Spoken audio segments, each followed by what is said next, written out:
जय हिंद साथियों। I hope आप लोग अच्छे होंगे, अपनी पढ़ाई नियंत्रण कर रहे होंगे। आज हम कक्षा 10 गणित एक्सरसाइज 1.1 वास्तविक संख्याएं दोस्तों पहला चैप्टर है, पहली एक्सरसाइज है।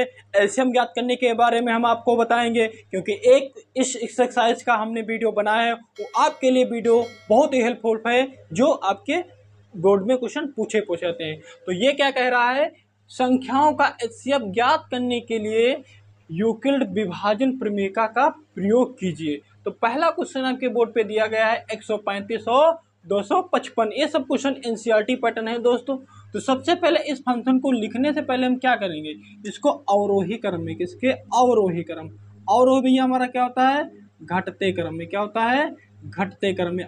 आरोही क्या होता है, बढ़ते क्रम में। तो इसको हम क्या लिखेंगे, अवरोही क्रम में। तो सबसे बड़ा नंबर क्या है, 255 ग्रेटर देन 225 और 135 ये फंक्शन हुआ।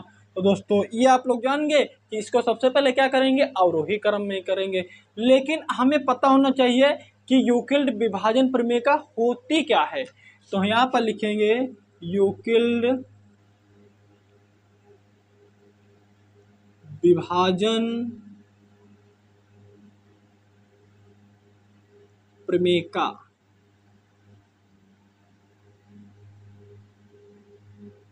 ठीक दोस्तों, ये होता क्या है सबसे पहले, तो इसको हम कैसे समझेंगे। सबसे पहले दोस्तों यहाँ पर हमें a बराबर बी क्यू प्लस का आर इसकामा 0 less than not equal R और लेस देन बी। इसका मतलब क्या होता है, इसका मतलब भैया ये होता है आर का मान 0 से बड़ा हो, लेकिन आर का मान तो यहाँ पर आर का मान 0 से क्या होना चाहिए, बड़ा होना चाहिए, लेकिन बी से क्या हो, छोटा हो। आर का मान 0 से बड़ा हो, लेकिन बी से क्या होना चाहिए, छोटा, तभी इस यहाँ पर पॉइंट हमारे लगेंगे।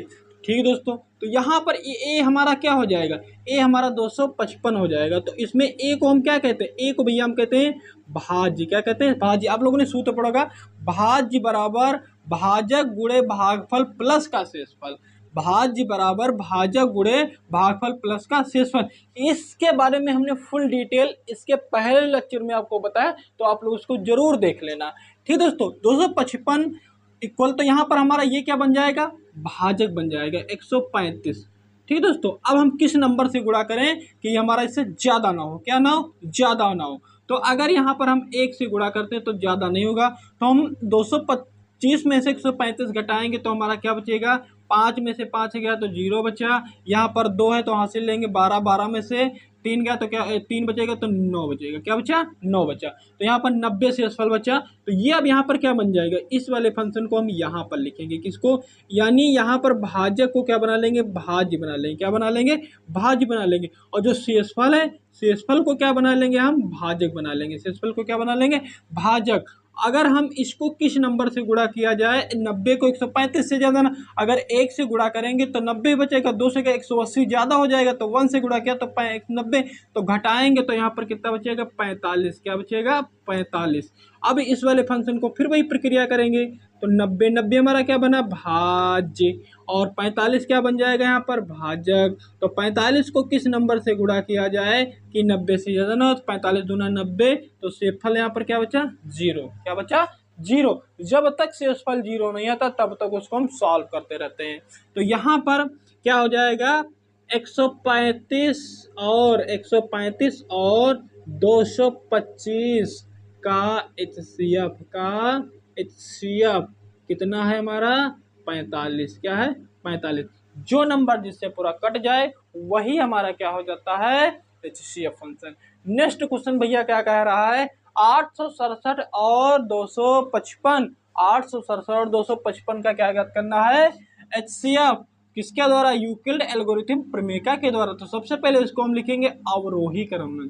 अवरोही क्रम क्या होता है, घटते क्रम में। क्या होता है, घटते क्रम में, डिसेंडिंग ऑर्डर कहा जाता है इंग्लिश में। तो 867 इज ग्रेटर देन 255। तो दोस्तों यहाँ पर हम फिर से लिखी जाए प्रक्रिया, चलिए आप लोग लिखा तो आप लोग देख लेना। तो सीधे सूत्र लिखते हैं, किसके द्वारा, यूक्लिड एल्गोरिथम प्रमेय के द्वारा। तो ए बराबर बी क्यू प्लस का आर, दिस इज इक्वल, तो zero less than not equal R और लेस देन बी। जीरो का मान, आर का मान जीरो से बड़ा हो लेकिन बी से क्या होना चाहिए, छोटा होना चाहिए, कंडीशन ये कहती है। तो ए हमारा क्या बन जाएगा 867 बराबर, बी हमारा क्या बन जाएगा 255 बन जाएगा। तो दोस्तों किस नंबर से गुणा किया जाए ये इस ज्यादा ना हो। अगर इसको हम किससे गुणा करते हैं, 3 से गुणा करते हैं। क्या करते हैं, 3 से गुणा करते हैं। तो 3 से गुणा, 3 पछे, चलो एक बार लिख लेते हैं, 3 पछे 15, 3 पछे 15, 1 16, कैरी चला हमारा कितना 1 और 3 दूनी 6 7, यानी 765। यहाँ पर 65 है और यहाँ पर क्या है 867। तो दोस्तों इसको घटाएंगे, यहाँ पर क्या बचा 7 में से आपका कितना हो गया 5, तो 2 बचेगा, 6 में से 6 गया 0 और 8 में से 7 गया तो बचा हमारा 1, यानी 102 बचा। घटाने पर कितना बचा 102। अब यहाँ पर ये क्या बन जाएगा, फिर ये 255 है क्या बन जाएगा हमारा भाज्य बन जाएगा, और बराबर जो शेषफल है क्या बन जाएगा भाजक। तो 102, यानी किस नंबर से गुणा किया इससे ज्यादा। अगर 2 से 3 से गुणा किया तो 3 से ज्यादा हो जाएगा, 2 से गुणा करते हैं तो क्या हो जाएगा 204, क्या हो जाएगा 204। तो यहाँ पर 204 यानी 255 में से 204 घटाएंगे तो हमारा क्या बचेगा 15 यानी 51 बचेगा। क्या बचेगा 51 बचेगा। यहाँ पर हमारा 102 क्या बनेगा, 102 हमारा क्या भाज्य बन जाएगा, और जो 51 है क्या भाजक बन जाएगा। इसको किस नंबर से गुणा किया जाए कि ज्यादा ना हो। तो अगर हम 51 को 2 से गुणा करते हैं तो 102 आता है और शेषफल हमारा क्या 0। तो भैया इसका शेषफल इसका क्या है मासा 51। तो यहाँ पर लिखेंगे 867 और 867 और 255 का HCF 51 है, 51 है। दोस्तों हमने आपको 2 क्वेश्चन के बारे में डिस्कस किया एक एक पॉइंट के साथ, तो आप लोग इसको लिखिए, फिर बढ़ते हैं नेक्स्ट क्वेश्चन की ओर। तो दोस्तों नेक्स्ट क्वेश्चन बहुत ही प्यारा क्वेश्चन है ये, दोस्तों आपके बोर्ड में बहुत ही पूछे जाने की संभावना है। तो क्या कह रहा है, दर्शाइए कि कोई भी धनात्मक विषम पूर्णांक 6q प्लस का 1 या 6q प्लस का 3 या 6q प्लस का 5 के रूप में होता है जहां क्यों कोई पूर्णांक है, जहां क्यों क्या क्या है पूर्णांक। तो यहाँ पर सॉल्व दिस दोस्तों क्या लिखेंगे, इसको सॉल्व करेंगे तो यहाँ पर मानेंगे माना धनात्मक, क्या भैया धनात्मक पूर्णांक, धनात्मक पूर्णांक क्यों है, क्या है क्यों। क्वेश्चन भी कह रहा है और हमने मान भी लिया। तथा भाजक, भाजक भैया क्या होता है बी, भाजक को कैसे यूज करते हैं बी, बी बराबर इसमें हम क्या 6 मान लेंगे, क्या मान लेंगे 6 मान लेंगे। तो सबसे पहले इनको सॉल्व करने से पहले हमें दोस्तों सूत्र की ओर बढ़ना पड़ेगा। तो सूत्र क्या कहता है, Euclid algorithm, Euclid algorithm, algorithm प्रमेय का कहीं कहीं होता है यूक्लिड विभाजन प्रमेय का, हमने कहा यूक्लिड एल्गोरिथम प्रमेय का। ये होती है ए बराबर बी क्यू प्लस का आर, लेकिन कंडीशन क्या होती है 0 less than not equal R less than B. तो इसके मतलब क्या होता है दोस्तों, अभी हमने आपसे बताया था आर का मान 0 से बड़ा हो लेकिन बी से क्या होना चाहिए दोस्तों, आर का मान 0 से बड़ा लेकिन बी से क्या होना चाहिए छोटा होना चाहिए, तभी तो हमारा क्या फंक्शन बनेगा। बी हमारा क्या होता है भाजक होता है, आर हमारा शेषफल होता है। तो ठीक दोस्तों, तो ये हमारा मेंशन बना। तो यहाँ पर मानेंगे आर बराबर 0, 1, 2, 3, 4, 5, 6, यानी आर की वैल्यू हम एक एक रखेंगे, देखेंगे किस फंक्शन में एक पर हमारा क्या फंक्शन वो 2 से कटता है, 2 से फंक्शन लेने पर फंक्शन कटता है क्या नहीं कटता। तो सबसे पहले आर बराबर 0 पर, आर बराबर 0 पर, तो ए बराबर तो हमने बी क्या माना 6 माना है और क्यू प्लस का 0।